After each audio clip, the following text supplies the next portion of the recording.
hacer la red de ferrocarriles. 2, que vuelva a volar Mexicana de Aviación.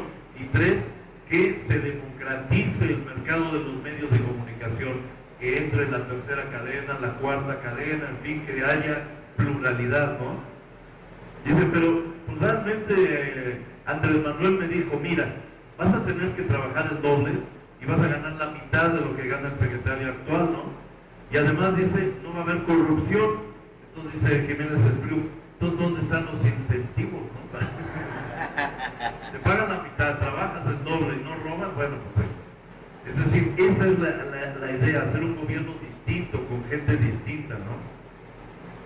Entonces, bueno, se tiene eso, y se tiene la idea de crear 1.200.000 empleos al año, pero no empleos del gobierno, sino empleos que van a poder crear los pequeños y medianos empresarios, y con eso se va a hacer vivienda, y se va a hacer más carreteras, y se va a hacer, es decir, se va a poner en juego todos los recursos que hay. Andrés Manuel tiene la experiencia de que cuando llegó al gobierno del Distrito Federal en 2000, ¿no? Ya estaban ahí, por ejemplo, los famosos segundos pisos, ahí estaban las maquetas empolvadas, tenían años, ¿no? Y no las habían hecho los regentes priistas porque preferían clavarse la lana, ¿no? Andrés Manuel llegó y dijo, pero por supuesto, inmediatamente, ¿no? Y se hicieron los pasos a desnivel, y se hicieron cárceles, hospitales, una universidad, 16 preparatorias, miles de viviendas, ayuda a las personas de la tercera edad, a las madres solteras de los sectores más desamparados, a los discapacitados más desamparados, etcétera, ¿no? Y entonces, bueno, uno dice, ¿y de dónde viene todo esto? Es verdad que Andrés Manuel es un populista que está inspirado en el ejemplo de Hugo Chávez, ¿no? Andrés Manuel no conoce a Hugo Chávez, pero toda su obra pública parte de su propia experiencia personal, y esto también es lo que cuento en el libro, ¿no? Es un muchacho que nace en un pueblo de Tabasco, que se va a la Ciudad de México a estudiar ciencias políticas, que se hace amigo del poeta Pellicer, y que cuando regresa a Tabasco el poeta Pellicer le dice que va a ser candidato a senador y lo lleva a su campaña, y entonces lo hace recorrer Tabasco, y yo creo que ahí aprende mucho más que lo que aprendió estudiando ciencias políticas, porque lo cierto es que en cuanto Pellicer gana, y luego se muere, por cierto, no, pobre, ya tenía 80 años, antes de morir le da un empujoncito a Andrés Manuel y sí le consigue una chamba en el gobierno de Tabasco, se la dan de director del Instituto Nacional Indigenista, y ahí, en 4 años, en una región en la que solamente había pantanos, vacas y grupos de indígenas mayas chotales, transforma esa región, está documentado, lo van a ver en el libro. En 4 años, primero sacan las vacas que eran de los ganaderos de Villahermosa y que les pagaban a los indios 5 pesos por cada cabeza de vaca al mes, ¿no? Con ese no dinero, a los indios lo único que les alcanzaba era para comprar alcohol. Entonces se dedicaban a reproducirse y autodestruirse, es decir, a multiplicar la miseria, ¿no? Andrés Manuel llega, ordena que salgan las vacas de los ganaderos y a los indios les presta dinero, crea un programa que se llama Crédito a la Palabra. Entonces ahora ustedes van a ser ganaderos y van a comprar vacas. Y dice, sí, ¿con qué? Con esto, con el dinero del petróleo que había en los años 70, ¿no? Estamos hablando de 1977. Andrés Manuel tenía 24 años, era su primer trabajo, ¿no?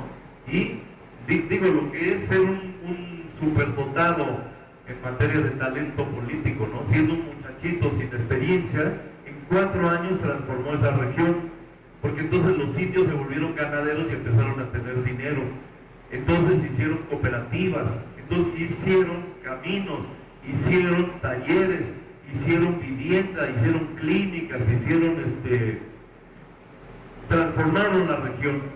Y la obra más notable es que en los lugares donde nada más había pantano, Andrés Manuel inventó una especie de Xochimilco, es decir, sacando el agua del fondo del pantano, hicieron lo que se llaman unos camellones, ¿no? Unos pequeños predios así, que sobresalían de la superficie del agua, y ahí sembraron árboles frutales, sembraron hortalizas, sembraron maíz, y además en el agua pues sembraron peces, ¿no?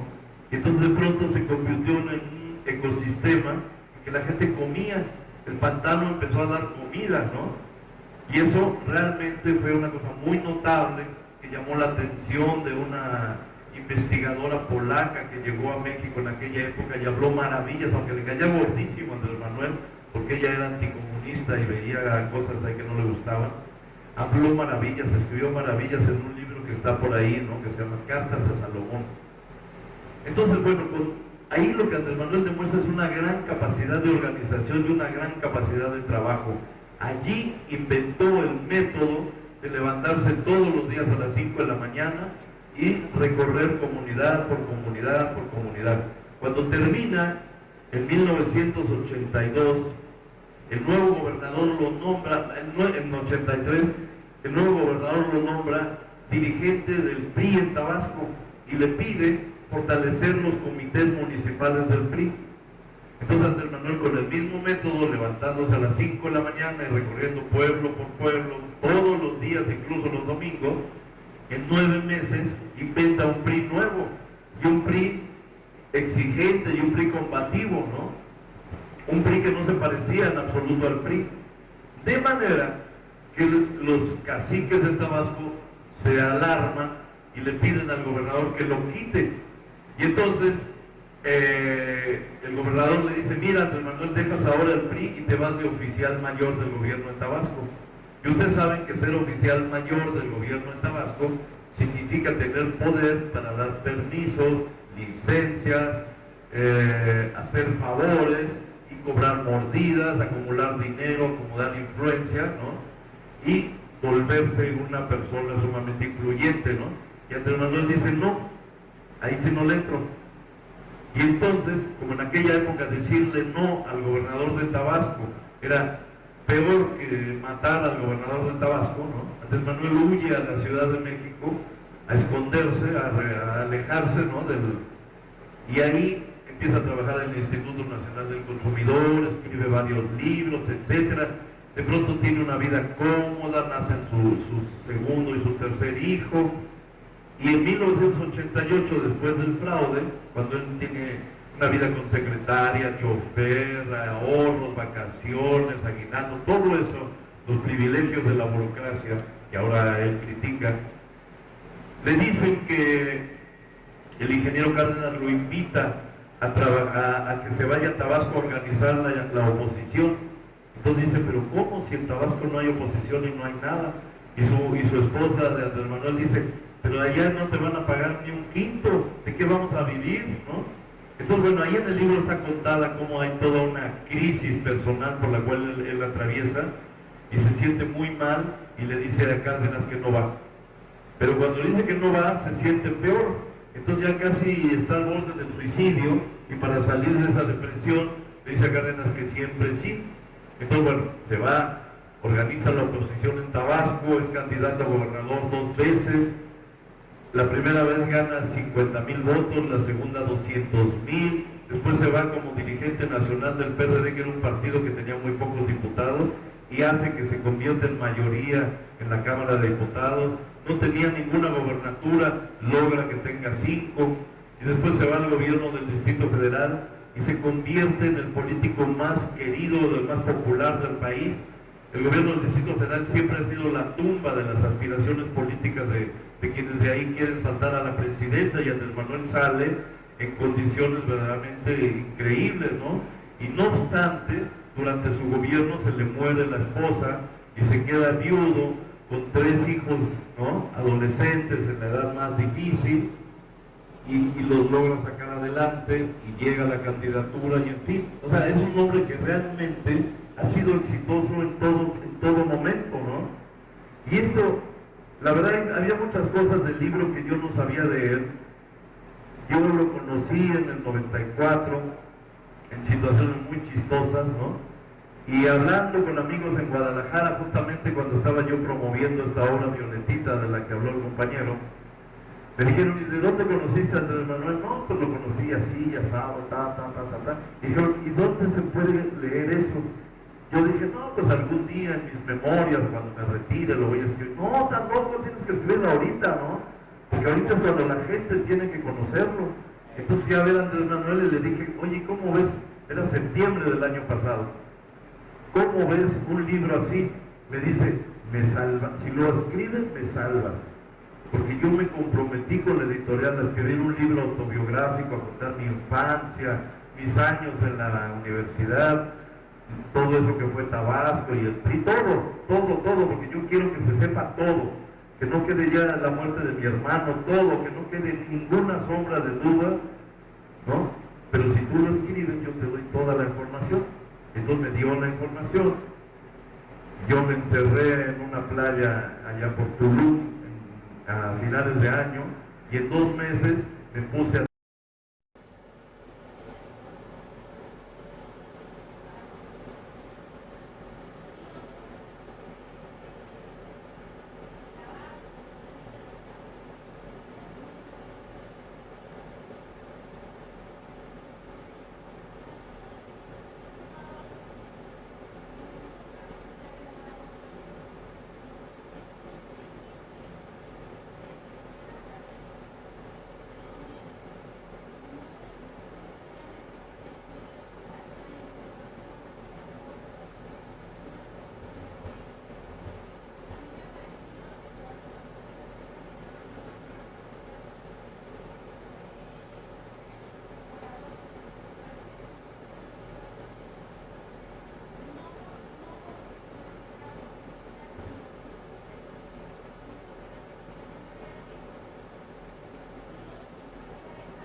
Indudablemente los medios son el peor vehículo para conocer a Andrés Manuel, ¿no? Más ahora que ha quedado claro que hay toda una conspiración desde el poder, desde la cúpula del neoliberalismo, para utilizar a los medios a fin de impedirle que tenga acceso a la presidencia de la República, porque representa todo aquello que a los medios no les conviene.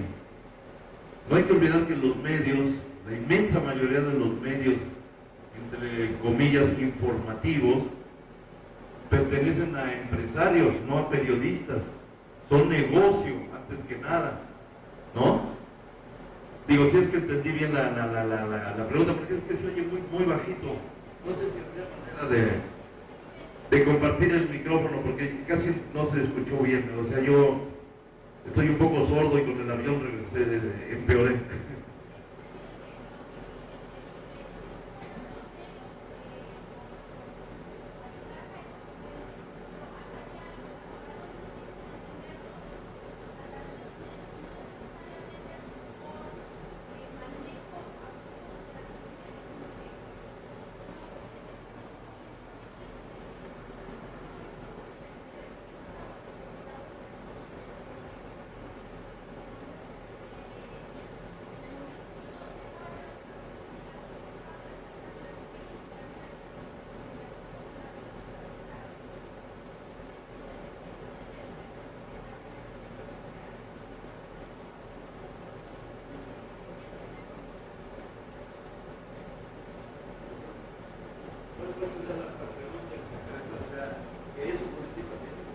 Porque es atípico, ¿no?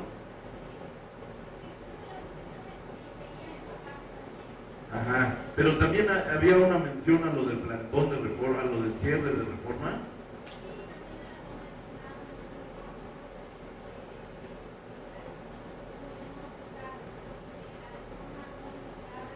Ah, ok. O sea, por ejemplo, ¿no? Las dos cosas que más han satanizado los medios fue el plantón de reforma y la toma de la Cámara de Diputados, ¿no? Que Ciro Gómez Leiva llegó a decir que eran medidas hitlerianas, pero Ciro Gómez Leiva ahora ya se sabe por qué lo dijo, ¿no? Primero porque es un ignorante. En la lucha parlamentaria se vale usar cualquier tipo de recursos, ¿no? Para impedir la aprobación de una ley cuando no se tiene la mayoría. Yo recuerdo el caso de un diputado en Italia que el último día que terminaba el periodo legislativo pidió la palabra y para que no se aprobara una ley habló 24 horas seguidas, ¿no? Hasta que se acabó el periodo legislativo y dijeron, bueno, pues ya nos vemos dentro de 2 meses, ¿no? Para que se mejorara, digamos, la correlación de fuerzas, ¿no? En este momento, cuando en 2008 viene esta reforma, la única manera que había era de tomar la tribuna para impedir que se hiciera que la alianza PRI-PAN impusiera sus reformas, ¿no? Que eran todas ellas contrarias a la Constitución, ¿no? Eran reformas para que las empresas particulares y nacionales y extranjeras extrajeran petróleo, lo cual está prohibido por la Constitución, para que almacenaran petróleo, para que transportaran petróleo, para que transformaran petróleo. O sea, no hay que olvidar que en 2003, cuando lo nombran secretario de Energía, Felipe Calderón va a Estados Unidos y habla con un importante político, está en el libro y está en YouTube, ¿no? La entrevista Davido Calderón. Y ahí Davido, que había sido embajador de Estados Unidos en México, le dice, Felipe, ¿no? Tú estás sentado en la silla más caliente del gabinete de Fox, ¿no? En la silla donde está el petróleo. Y Felipe Calderón dice, yo siempre he soñado con un Pemex que tenga gasolineras en Estados Unidos, ¿no? Un Pemex privado, ¿no? Y entonces ahí él ofrece la privatización y por eso los gringos lo apoyan y lo apoyan en el fraude y lo instalan a pesar de los pesares, ¿no? Y Felipe Calderón les cumple. Hoy estaba leyendo algo en la jornada que acaba de aplicar nuevas medidas ilegales, ¿no? Para que empresas particulares puedan usar el petróleo. Entonces, eso y el plantón de reforma son las dos cosas que más han explotado en contra de él, ¿no? En esta gira y en estos años hablando de lo que ha hecho Felipe Calderón y de lo que ha sido el plantón y de lo que ha hecho López Obrador, la gente dice, uno dice, bueno, pero en este sexenio ha habido decenas de miles de asesinatos horribles, ¿no? Horrorosos, espantosos, ¿no? Y sí, pero López Obrador hizo el plantón. Sí, pero en este sexenio, en que supuestamente Calderón salió a combatir al crimen organizado, el crimen organizado se volvió más poderoso que nunca. El doctor Edgardo Buscaglia, de la ONU, dice que los cárteles mexicanos exportan a 36 países del mundo, cosa que no hacen ni SNIM ni la BIPO, ¿no? Y te dicen, sí, pero Andrés Manuel hizo el plantón, ¿no? Entonces no hay nada que pueda, cuando la gente no quiere entender, no hay manera, ¿no? O sea, no vale la pena perder el tiempo. Si para ellos hacer el plantón es peor que crear 15 millones de nuevos pobres, ¿no?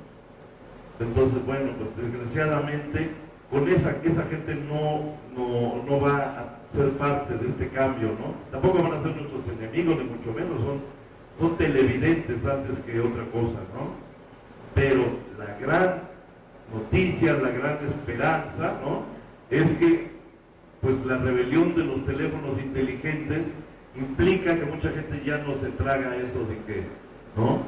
Andrés Manuel es el demonio porque su gente tomó la Cámara para impedir la privatización de Pemex, ¿no? Cosa que se logró medio parcialmente porque Calderón de todos modos por debajo del agua siguió la privatización y haciendo muchas otras cosas, como regalarle la fibra óptica de Luz y Fuerza del Centro a Televisa, ¿no? Dejando 40,000 electricistas en el desempleo y otras cosas, ¿no?